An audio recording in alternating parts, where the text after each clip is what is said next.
Argentina está a punto de enfrentar una de las decisiones más difíciles de la administración de Milei en materia de diplomacia internacional. Aliarse con Occidente y enviar armamento a Ucrania, o mantener su neutralidad y preservar sus relaciones con Rusia. Pues esta encrucijada podría de hecho redefinir no solamente la política exterior de Argentina, también su papel en todo el escenario internacional.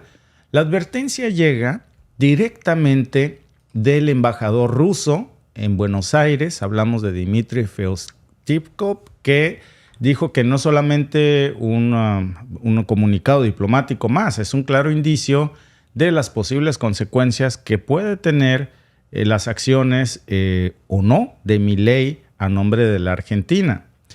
Feoktistov expresó la profunda decepción, dijo, de Rusia por el alineamiento del presidente Javier Milei con Ucrania. Este es un momento muy importante porque si Argentina decide enviar armamento a Ucrania, esto va a tener implicaciones. Ya lo dijo Rusia, probablemente no solo para la Argentina, para la región. Estamos al borde de una nueva crisis diplomática de Milei. Ya vimos cómo se tensaron las cuerdas en Irán, en China, en España, por supuesto, en México, y ahora tensan las cuerdas, pero contra Rusia. Desde un punto de vista estratégico, podríamos entender lo que está pasando por la cabeza de Milei. Él está esforzándose por fortalecer los lazos con Occidente de una manera acelerada, tenga que hacer lo que tenga que hacer. Y el hecho de que pueda ofrecer a Argentina esto una mayor seguridad, pero sobre todo un mayor respaldo económico que necesita con urgencia la administración de Milei es uno de sus más grandes incentivos. ¿Pero será esto suficiente?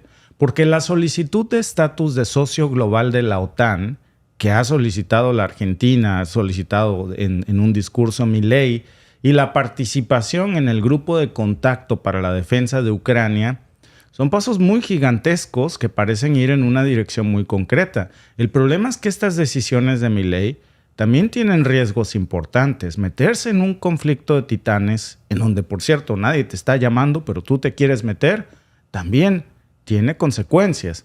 Y las posibles sanciones, las represalias económicas de Rusia no afectarían para nada a Estados Unidos, pero para la Argentina en un momento tan vulnerable sí podrían afectar seriamente su economía, que ya de por sí tiene problemas enormes. Y vemos cómo el comercio bilateral entre Argentina y Rusia de hecho ha sido beneficioso, no estamos hablando de cualquier cosa. Y entonces cualquier ruptura en esta relación pues podría tener consecuencias devastadoras para sectores que son muy claves para la Argentina, como por ejemplo su sector agrícola, su sector energético. Y por otro lado, pues la población argentina está muy dividida con la postura de Milei. No necesariamente lo que dice o piensa Milei es lo que piensa toda la Argentina. Muchos ven en Milei, por supuesto, a un líder que puede llevar a la Argentina a un futuro más seguro y próspero en materia económica, sobre todo a través de este juego que está haciendo de alinearse a toda costa con Occidente. Pero hay otro bloque que ve un peligro muy grande en estas decisiones, de que esto pueda llevar a la Argentina a arrastrarlo a una escalada de tensiones internacionales para las que evidentemente la Argentina no está preparada para manejar. Nunca han sido un país bélico, nunca han sido un país que esté en medio de este tipo de conflictos. Peor aún, en un momento pues, en el que la estabilidad interna de Argentina es tan riesgosa porque el gobierno está tomando decisiones basadas más que en análisis cuidadosos, en impulsos. Y la neutralidad pues ha sido una posición que le ha permitido a la Argentina siempre navegar como el resto de América Latina con una estabilidad diplomática en un mundo que está lleno de conflictos y tensiones, sobre todo en Rusia, en Medio Oriente, en China. Nunca nos hemos nosotros metido en ese tipo de conflictos, nos hemos mantenido ajenos. Pero abandonar esta neutralidad pues puede llevar a una situación de la que es muy difícil salir una vez que estás adentro. Y es realmente preocupante explorar si esta opción de romper con nuestra tradición de neutralidad es lo mejor que se podría hacer en un momento tan difícil para la economía argentina. ¿Debería la Argentina adaptarse a estas nuevas realidades geopolíticas? ¿Buscar alianzas que puedan ofrecerle pues mayores beneficios económicos a largo plazo. Sin embargo, fíjense que es muy difícil entender lo que pasa por la cabeza de Milei, no solamente con la reciente compra de 24, 25 aviones, cazas de guerra que le ha comprado Occidente. Encima de eso ya está planeando la compra de helicópteros militares a Israel, cuando la Argentina necesitaría un banco de alimentos, universidades, bibliotecas públicas, mejores servicios de transporte, reducir incluso el transporte público, no un tanque de guerra, no un avión militar, no un helicóptero y sobre todo fiado. El problema que no podemos ignorar aquí es el hecho de que este conflicto en Ucrania está causando un gran sufrimiento, por supuesto, para otros países que se están queriendo involucrar aquí también, porque no hablamos nada más del tema de que la Argentina pueda donar equipo militar a Ucrania, como ya lo ha planteado Milei en esa posibilidad. Estamos hablando de tomar este tipo de armamentos, y ahora parece que pudiera tener cierta lógica. ¿Para qué conflicto compraría Milei más de 20 aviones de combate? ¿Y quién nos dice que el plan original no es comprar los fiados a nombres del pueblo argentino y donarle 2 o 3 o 10 a Ucrania en un momento en donde está tan de moda y es tan bien valorado por los países miembros de la OTAN? Y esta podría ser la prueba de fuego que la OTAN, la prueba de amor que la OTAN le está pidiendo a Milei para considerar su ingreso como socio global de la OTAN a un precio muy alto que van a pagar los argentinos por muchas décadas si esto resulta ser cierto. Por lo pronto, el presidente Javier Milei tiene que sopesar estos factores, tiene que tomar una decisión más informada, muy estratégica, porque esto va a afectar el futuro de la Argentina y también de la región. Esta tentación que tiene enfrente de alinearse con Occidente en busca de apoyo financiero es comprensible en un momento tan difícil por el que atraviesa la economía argentina, pero no tiene que ser esa la única vía de consideración. Como economista debería de sopesar los beneficios de la diversidad y de la diversificación financiera, porque la estabilidad, la seguridad y el bienestar a largo plazo de la Argentina deberían también de ser una prioridad que va a terminar impactando en la estabilidad económica del país. Y luego también tiene que tomar en cuenta que estas decisiones van a afectar muchísimo la percepción que se tenga de Argentina en el escenario internacional para otros países, por ejemplo, para el completo bloque de los BRICS, que no solamente es Rusia, hablamos de gigantes como China, India, Arabia Saudita, países que manejan el 80% de la producción mundial de petróleo. Y uno podría argumentar entonces que, bueno, pues a lo mejor acercarse a Occidente le va a abrir nuevas oportunidades a la Argentina. Sí, pero es necesario tomar este tipo de medidas tan extremas para acercarse a Occidente. No solamente estamos hablando de un acercamiento en términos de inversión extranjera, hablamos ya de un acercamiento en términos de cooperación militar, y esto es peligroso para un país que tradicionalmente no ha sido bélico y que en estos momentos tiene prioridades mucho más grandes que comprar armamento bélico, pero que lo ha puesto en el top número 1 de su agenda diplomática externa.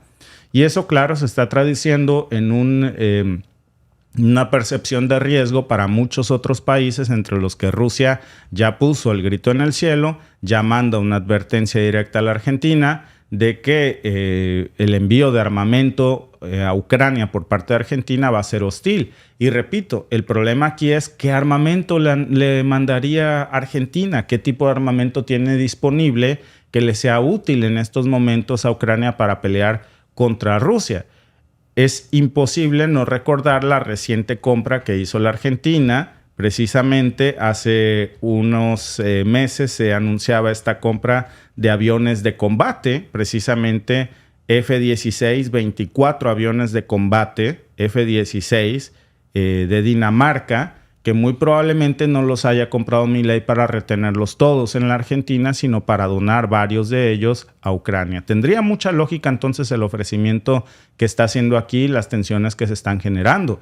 Y al mismo tiempo que esto está pasando, también se está explorando esta posibilidad de que el hecho de que no se involucrara directamente en el conflicto, pues le hubiese permitido a la Argentina continuar beneficiándose de muchas de sus relaciones que tenía con Occidente de por sí, pero que además podía sostener relaciones con Rusia sin meterse en un problema porque era ajeno a este conflicto. Pero a partir de este momento, en el camino en el que va a ser muy difícil que salga de ese atolladero y ya es si estás conmigo o estás en mi contra. Y esta postura pues es vista como una estrategia que difícilmente le permite el equilibrio, que va encaminada a involucrarse en conflictos innecesarios que no son de ellos y que centra su desarrollo precisamente en otras prioridades como la prioridad militar, mientras que el pueblo de la Argentina tiene una de las inflaciones más terribles del planeta entero, incluso más terribles que muchas de las inflaciones que tienen países en África o en Medio Oriente. Y es muy importante por eso considerar que las decisiones políticas siempre tienen que basarse en un costo-beneficio a largo plazo y no simplemente en un impulso del momento que suele traer consecuencias y sobre todo despertar a titanes como lo estamos viendo hoy, en donde tradicionalmente nosotros siempre hemos tratado de mantenernos involucrados de este choque de poderes entre potencias mundiales. Y por último, pero yo creo que no menos importante, pues está la cuestión de la soberanía y de la independencia de la Argentina.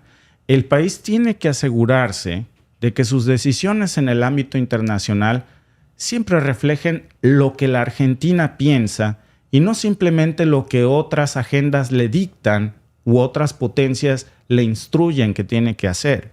Y en este sentido es muy importante que el gobierno de Milei mantenga ese equilibrio entre su política exterior, pero también en el respeto a su propia soberanía y a las intenciones de su población, porque la advertencia de potencias como Rusia, pues es un recordatorio de que es peligroso, es complejo meterse en estos conflictos, sobre todo cuando te encuentras en una situación económica tan vulnerable, y esa vulnerabilidad a veces nos puede orillar a tomar decisiones extremas, pero que no por eso dejan de ser peligrosas.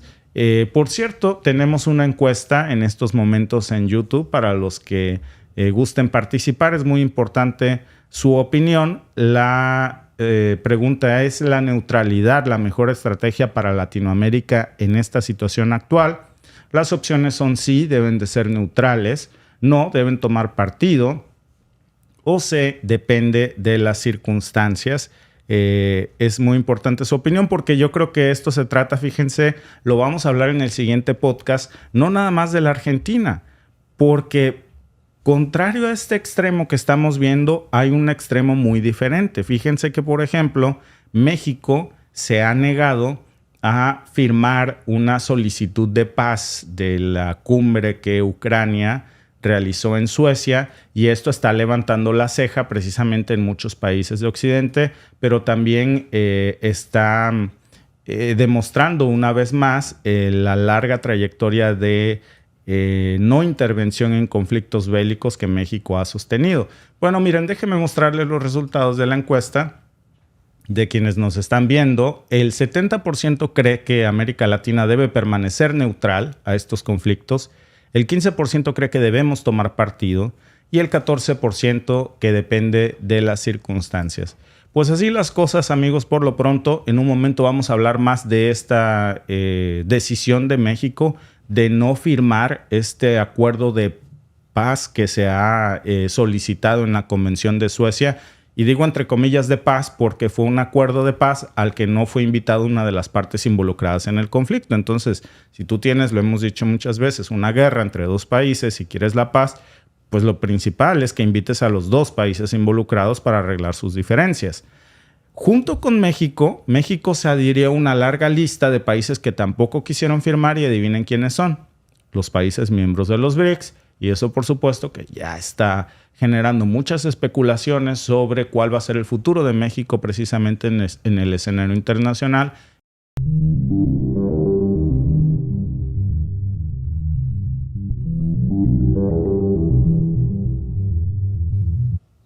México se ha negado a firmar la reciente declaración de paz sobre Ucrania en Suiza.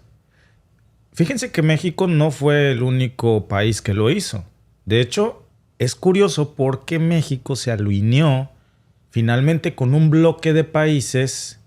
Miren este patrón: Brasil, Sudáfrica, Arabia Saudita, entre muchos otros, que también se negaron. ¿Qué tienen en común esos países? Que excepto México, el resto son miembros de los BRICS. Los BRICS tampoco fueron los únicos, pero sí los primeros. ¿Por qué México tomó esta decisión? ¿De qué lado de la historia nos coloca esto? ¿Cómo es que ha levantado cejas en muchos países ya la postura de México? Pero también porque Estados Unidos no puede decir absolutamente nada en contra de la postura que México acaba de asumir. Miren, es una cuestión que tiene aristas bastante interesantes. Esta cumbre de paz en Ucrania, de la que hablábamos, por cierto, mucho la semana pasada, se llevó a cabo en un lujoso resort de 5 estrellas cerca de la ciudad alpina de Suiza. Hablamos de Lucerna. Mirando el lugar, uno pensaría que era un destino vacacional, paradisiaco. No era el sitio ideal para una mesa de diálogo y de paz en una guerra que ha durado ya casi 2 años y medio. Y al final eso fue lo que resultó ser. Unas vacaciones pagadas para los líderes mundiales y los principales diplomáticos que fueron a Suiza, porque no se alcanzaron soluciones reales de absolutamente nada. La presidenta suiza, Viola Amherd, dio una declaración de cierre mencionando 3 puntos principales en los que se llegó a un acuerdo al que México dijo que no iba a firmar, y nos negamos. El primer punto era el uso de energía nuclear, que dice que debía ser seguro y ambientalmente sano.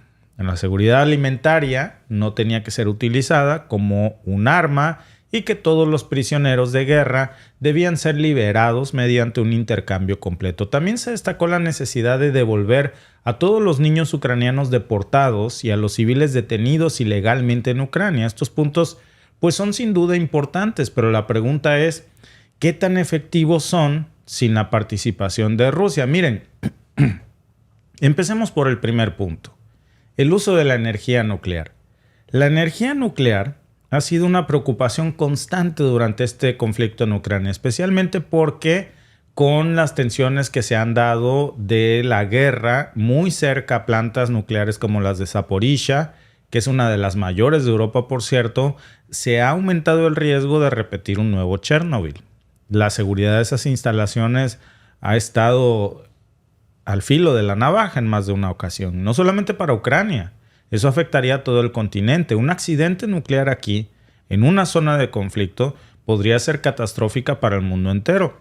Es imposible, hablando de Ucrania, repito, no recordar a Chernobyl. Hay secuelas que aún siguen y cualquier fallo en la seguridad nuclear pues va a tener una consecuencia sumamente devastadora. Así que esta declaración de que cualquier uso de energía nuclear debe de ser seguro y protegido es esencial, sí, ese es un punto importante, pero gira en torno a quién controla también esas instalaciones y a la manera efectiva de hacerlo. Digamos que es paja, no porque no sea importante, sino porque difícilmente alguien no estaría de acuerdo con este punto. Es, digamos, lo que adorna el escrito. Esta no fue la razón por la que México se negó realmente. Pasemos al segundo punto, el tema de la seguridad alimentaria.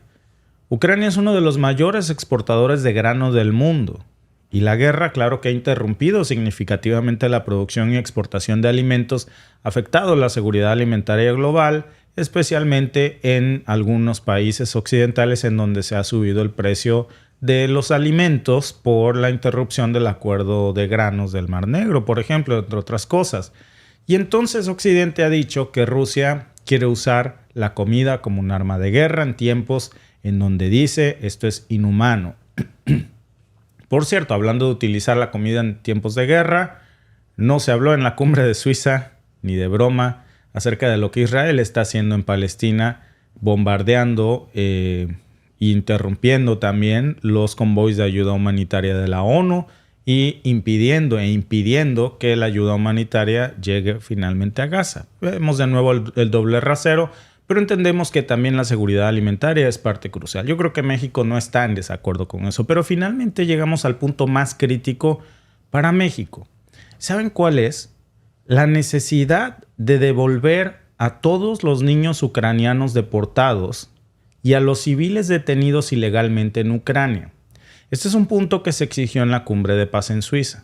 Déjenme repetirlos porque No sé si ustedes ya estén esbozando cuál es el conflicto que tenemos aquí.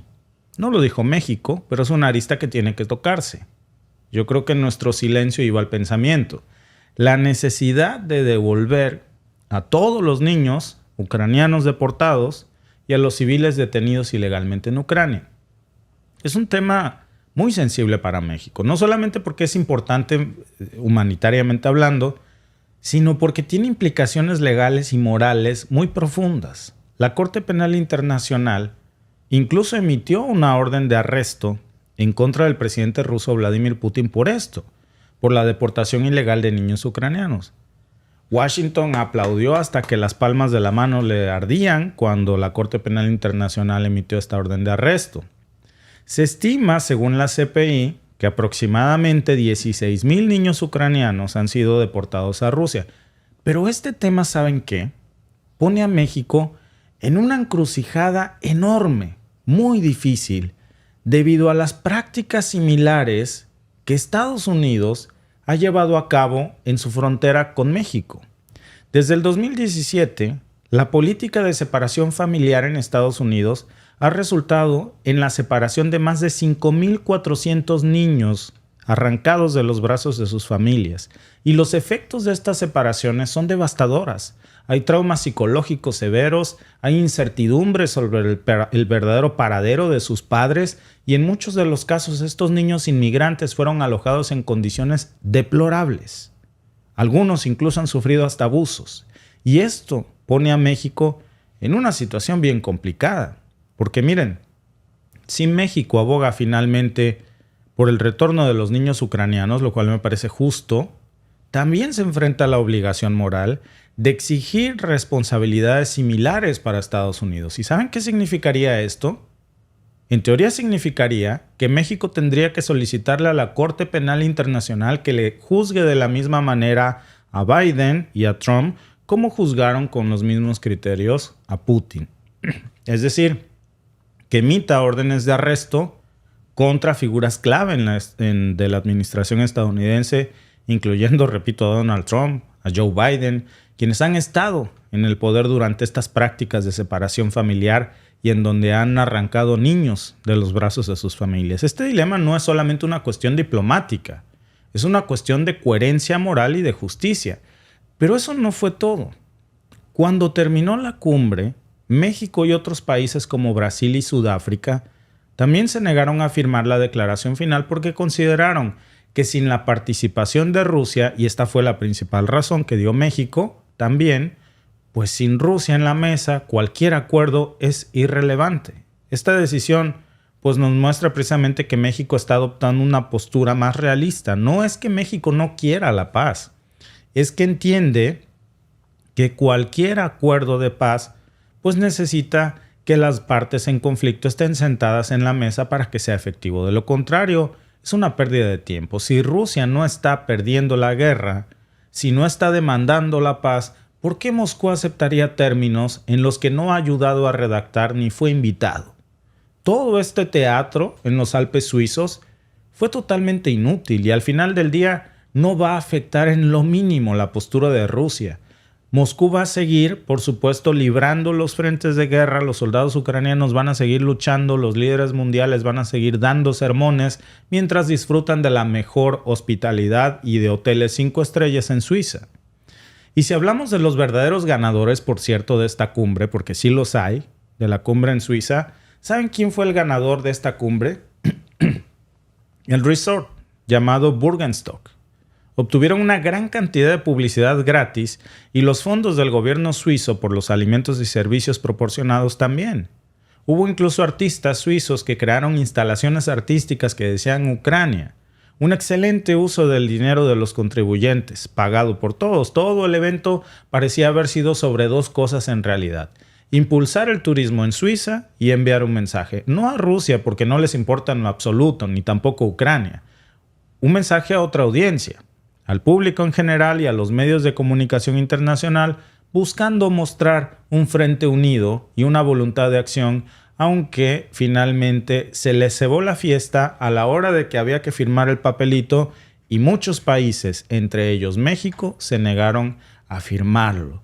Y amigos, colorín colorado, esta historia se ha acabado, pero antes déjenme preguntarles, ¿debería México haber firmado la declaración de paz en Ucrania? Las opciones de respuesta, y esta encuesta recuerden que es por YouTube, sí, por solidaridad internacional, no, sin la participación de Rusia es inútil, o no estoy seguro, es complicado. Voten, su opinión es muy importante, gracias por cierto. Es difícil no vincular esto con las acusaciones que se han hecho en contra de la separación de niños con las políticas migratorias que se intensificaron durante la administración de Trump de separación de niños y que también se continuaron durante la administración de Biden. Y entonces resultaría un poco incongruente pedir esto del otro lado del continente cuando no se pide para nuestros propios niños. Es una situación bastante complicada. El resultado de la encuesta que hicimos, amigos, ¿debería México haber firmado la declaración de paz en Ucrania? El 75% cree que no tiene ningún caso sin la participación de Rusia en la mesa. El 13% cree que sí por solidaridad internacional y el 11% no está seguro porque es complicado. Rusia ha destruido un centro clave de distribución de armas de la OTAN en Ucrania y con esto ha dado un golpe significativo en el conflicto que está en curso. Este ataque no solamente está afectando la capacidad de Ucrania para recibir y distribuir material bélico que es suministrado por Occidente, sino que también está resaltando el problema tan enorme de las operaciones militares en estos momentos para reabastecer a sus tropas con estos ataques rusos en objetivos que están rompiendo la cadena de suministro militar ucraniana. Los detalles revelados por el Ministerio de Defensa ruso, según distintas fuentes, por supuesto, del Kremlin y medios rusos, están indicando que se alcanzaron múltiples objetivos estratégicos, incluso entre ellos estaría un taller de producción de drones y un almacén de material técnico militar que es muy importante en este conflicto, sobre todo para las operaciones de vigilancia ucraniana y de ataque. Estas implicaciones son muy grandes, porque las armas destruidas, aunque no se ha confirmado del todo su inventario, todo indica que se trataba, por ejemplo, de misiles antitanques, sistemas de defensa aéreas destruidos, municiones de alta precisión, todos sumamente esenciales para la defensa ucraniana que ahora ya no tienen en el frente. Hablemos de esos misiles antitanque. Por ejemplo, entre esos pudieran haber estado los misiles seguramente Javelin, que son ampliamente utilizados y suministrados por Estados Unidos y que han sido fundamentales para las defensas ucranianas contra los vehículos blindados rusos. ¿Cómo podemos saber esto? Simplemente es por el tipo de armamentos que se estaba utilizando en esa zona del frente y evidentemente el tipo de ataques que Ucrania estaba lanzando eran reabastecidos con las armas que venían de esta bodega. Ahora, imagínense perder un número tan grande de estos sistemas. No solamente se trata de la pérdida del equipo en sí, sino que también, por supuesto, el impacto tan grande que esto está causando en el frente de batalla para poder sostener las líneas. Luego están, además de esto, los sistemas de defensa aéreos portátiles como los famosos Stinger, que son cruciales para proteger a las tropas ucranianas de los ataques aéreos de Rusia. Sin estos equipos, que Ucrania ya no tendría en estos momentos, las fuerzas en este flanco, las fuerzas ucranianas, estarían mucho más vulnerables a partir de este momento, porque la pérdida de estos sistemas significaría que los soldados ucranianos pues van a tener que enfrentarse a un enemigo con superioridad aérea y eso aumenta considerablemente el riesgo en cada enfrentamiento. Pero además están las municiones de alta precisión, que son otro componente indispensable. Hay que pensar en las municiones guiadas, por ejemplo, por GPS, que les permitirían a los ucranianos haber golpeado objetivos con una precisión milimétrica a grandes distancias. Esto, por supuesto, reducía el daño colateral, aumentaba la efectividad de los ataques ucranianos, pero la destrucción de estas municiones ahora está reduciendo no solamente la capacidad ofensiva de Ucrania, sino que también, por supuesto, está disminuyendo su capacidad para llevar a cabo operaciones defensivas efectivas. Esto es crucial, sobre todo en un conflicto donde cada munición cuenta y son escasas del lado ucraniano.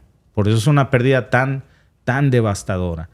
Estos recursos no solamente representaban un golpe táctico, sino que también están desmoronando la moral y la capacidad operativa de las fuerzas ucranianas en el campo de batalla. Ahora, pasando a los detalles de las operaciones recientes en este frente, porque no solamente entre los múltiples objetivos que se reportaron de baja está esta bodega de armamento de la OTAN, pero es solamente una de tantas bajas o uno de tantos golpes que dieron hoy las Fuerzas Armadas rusas.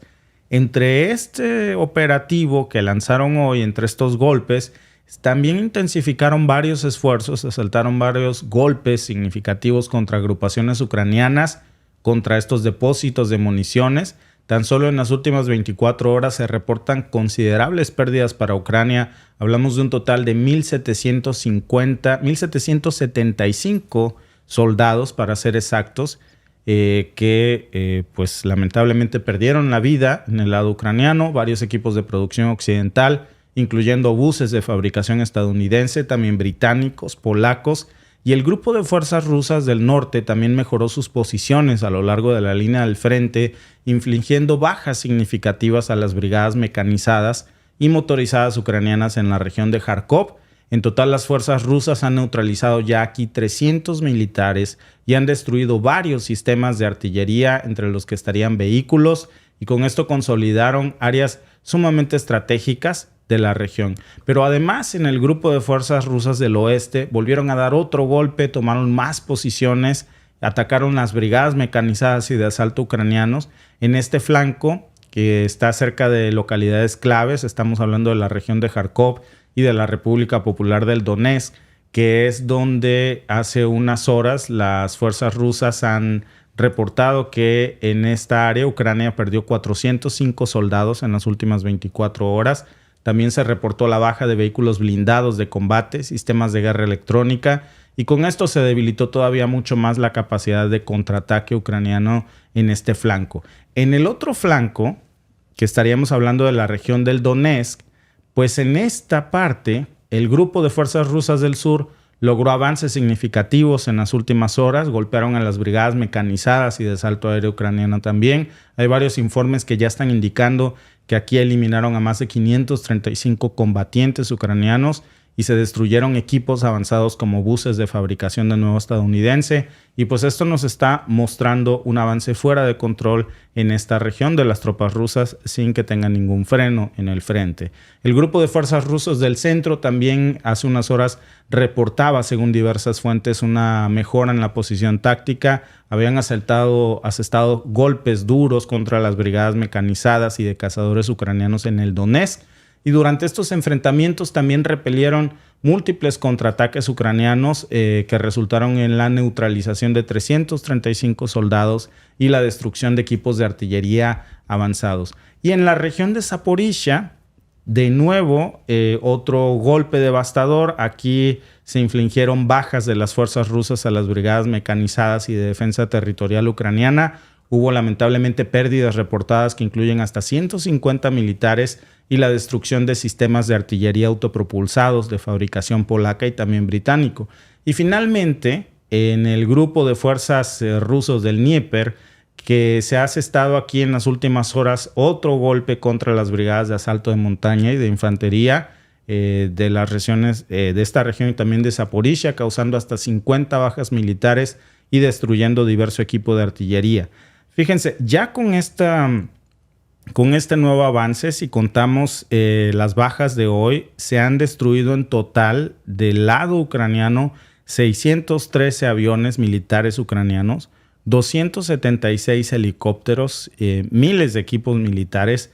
Según el propio Ministerio de Defensa rusa, estaríamos hablando desde que inició la guerra estos 613 aviones militares ucranianos, 276 helicópteros, 25.867 drones, 529 sistemas de misiles antiaéreos, ya sumarían 16.359 tanques de guerra destruidos, entre los que también se contarían vehículos blindados de combate, y pues es una devastación que ya suma la eliminación de 1.343 vehículos de sistemas avanzados de cohetes, para lanzar cohetes múltiples, 10.569 cañones de artillería de campaña y morteros, y finalmente 22.634 vehículos militares destruidos. Es un revés terrible el que se ha dado hoy, pero sobre todo el que yo creo que va a causar reacciones en las próximas horas, pues va a ser del bombardeo al centro de distribución de armas de la OTAN,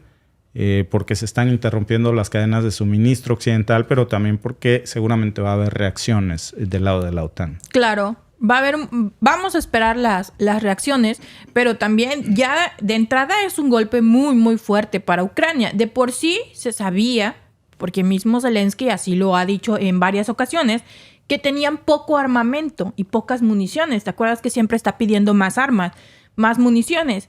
Entonces, si se acuerdan, también hace como un mes aproximadamente iba entrando apenas a territorio ucraniano armamento de la OTAN y se los voló Rusia. Se los repusieron y fue los que llegaron a estas bodegas, que ahora es lo que estamos viendo, que se los están de nueva cuenta volando, por así decirlo, ¿no? Dinamitando. Pero de por sí tenían pocas armas y les vuelan las reservas más grandes, pues ahora hay un problema. Hay que volver a resurtir, decía alguien en el chat. No, pues es que ese no es ningún problema. Ahí están 40 naciones. Bueno, no son 40, son 30 y tantas, 31. 31, sí. 31 naciones que le van a reponer el stock. El problema es que ahora tienen que ver a dónde van a poner esas nuevas bodegas, ese nuevo armamento, a dónde lo van a poner y también cómo lo van a hacer llegar. Porque entonces ya las opciones se les están reduciendo para meter el armamento, para ponerlo dentro del suelo ucraniano. Cada vez está siendo más complicado. ¿Y sabes por qué es más complicado ahora? Porque es un círculo de protección militar. Es decir, para que entre más armamento necesitas protección de misiles antiaéreos, es decir, sistemas Patriots. Porque si no, cuando Rusia vea que eso viene, pues va a mandar ataques aéreos a esos vehículos o a esos trenes que vienen con el equipo militar. Para prevenir que eso pase, se necesitan Patriots. Patriots que ya no tiene Ucrania, tampoco HIMARS. No es que no tengan toda Ucrania, son escasos, pero sí tiene. Pero en esta región ya no tiene. Entonces, lo primero que tendría que reponer sería HIMARS o Patriots de una forma sigilosa, que Rusia no viera el momento en el que entran para que no los ataque y que puedan instalarlos y desplegarlos. Y entonces sí, una vez que tengan este escudo, este domo de hierro, este escudo aéreo, ya puede entrar y reabastecer la OTAN más armamento para las tropas del frente. De lo contrario, están totalmente expuestos. Claro, dice nuestro amigo Daniel Enciso, la bodega será en Polonia, Alba. Sí, la pueden poner en Polonia, la pueden poner en los países que tiene cercano. Porque ahí hay Patriots. Porque ahí hay Patriots. El detalle no es que la bodega esté ahí. El detalle, el pequeño gran detallote es meter ese armamento a Ucrania. Ese sigue siendo el gran problema que van a enfrentar ahora. Porque nosotros hace un tiempo les decíamos, le volaron un cargamento, apenas estaba poniendo un pie, por así decirlo, el cargamento dentro del suelo ucraniano y se los volaron. Entonces, ahora el desafío es volver a meter el cargamento sin que Rusia se dé cuenta, sobre todo cuando no tienen defensas aéreas. Ni sistemas de transportación efectivas, porque lo primero que hizo Rusia hace 2 meses, cuando apenas estaba anunciando... Por aquí estaba anunciando el Congreso estadounidense que ya se aprobaba el paquete de ayuda militar de los $61,000 millones y a las horas ya estaba Rusia bombardeando vías de ferrocarril, carreteras, caminos rurales, puentes. ¿Para qué? Pues para que no transiten los carros que vendrían de Polonia o de países miembros de la OTAN hasta las zonas del frente. Y encima ahora con el ataque a sus sistemas de defensa aérea, bueno, la cosa se complica todavía más definitivamente. Por cierto, es parte de nuestra encuesta. ¿Qué consecuencias va a tener para Ucrania la pérdida del centro de armas de la OTAN? ¿Se van a quedar sin recursos? ¿La OTAN va a reemplazar todo lo que se bombardeó hoy rápidamente?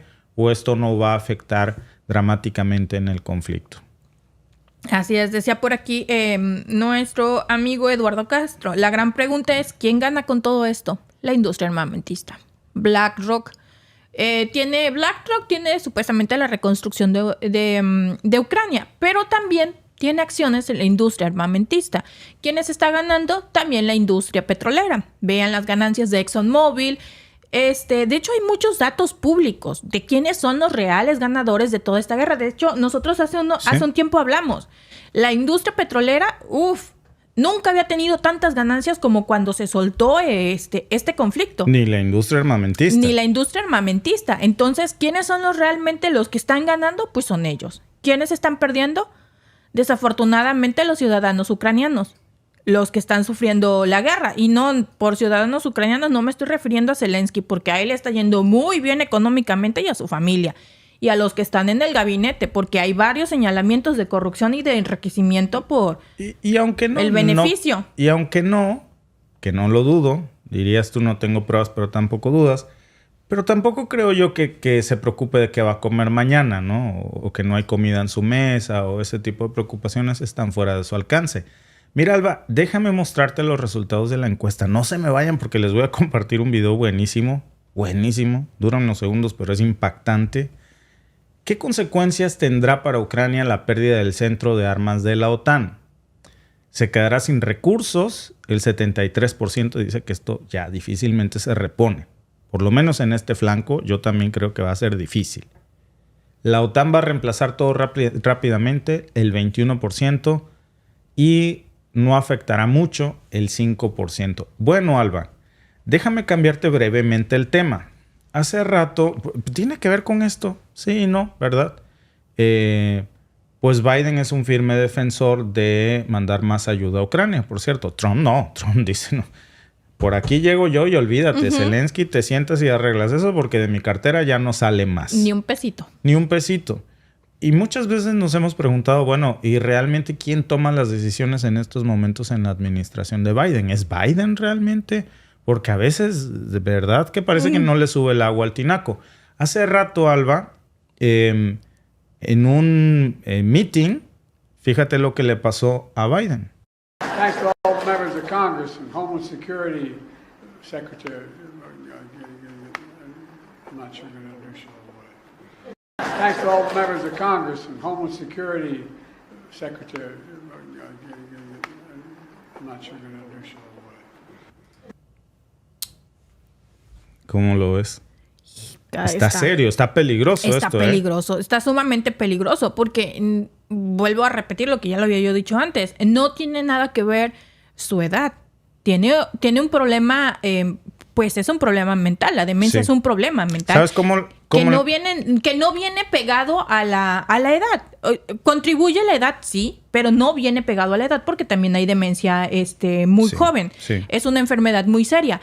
Pero el detalle es que el señor es el presidente de una nación. ¿Sabes cómo le decimos en derecho en México a esto? Intervalos de lucidez. Y cuando alguien nos presenta, entonces se le hace una interdicción porque ya no tiene la capacidad legal de decidir en todo momento. Entonces necesitas verificar que las decisiones las tome en uno de esos intervalos de lucidez.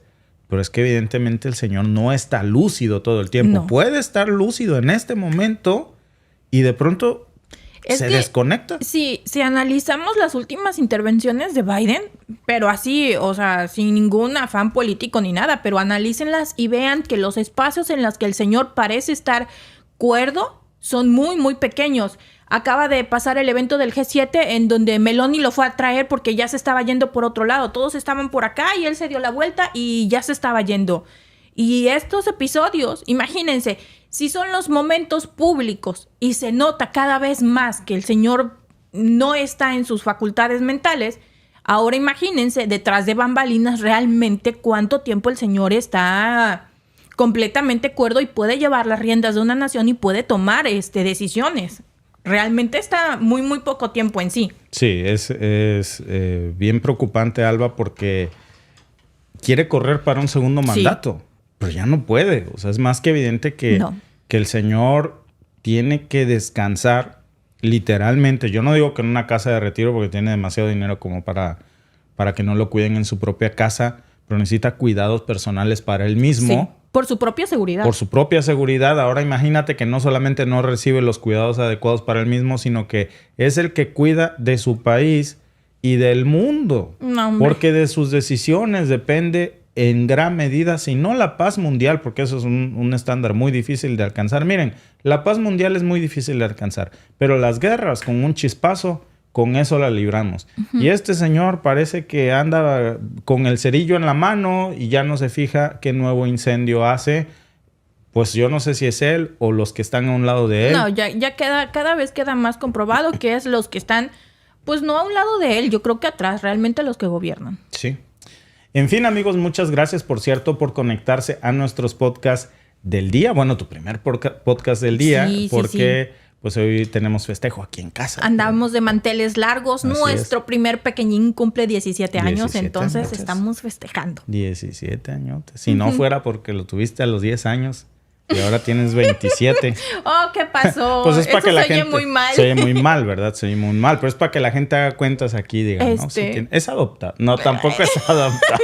No, ya mejor no digas Ya nada. mejor no digo nada. Hay que aceptar nuestra edad. Claro. Con orgullo. Con mucho orgullo. Bendito Dios. Amigos, muchas gracias por unirse a nuestros podcasts del día y nos vemos mañana con más información. Hasta mañana.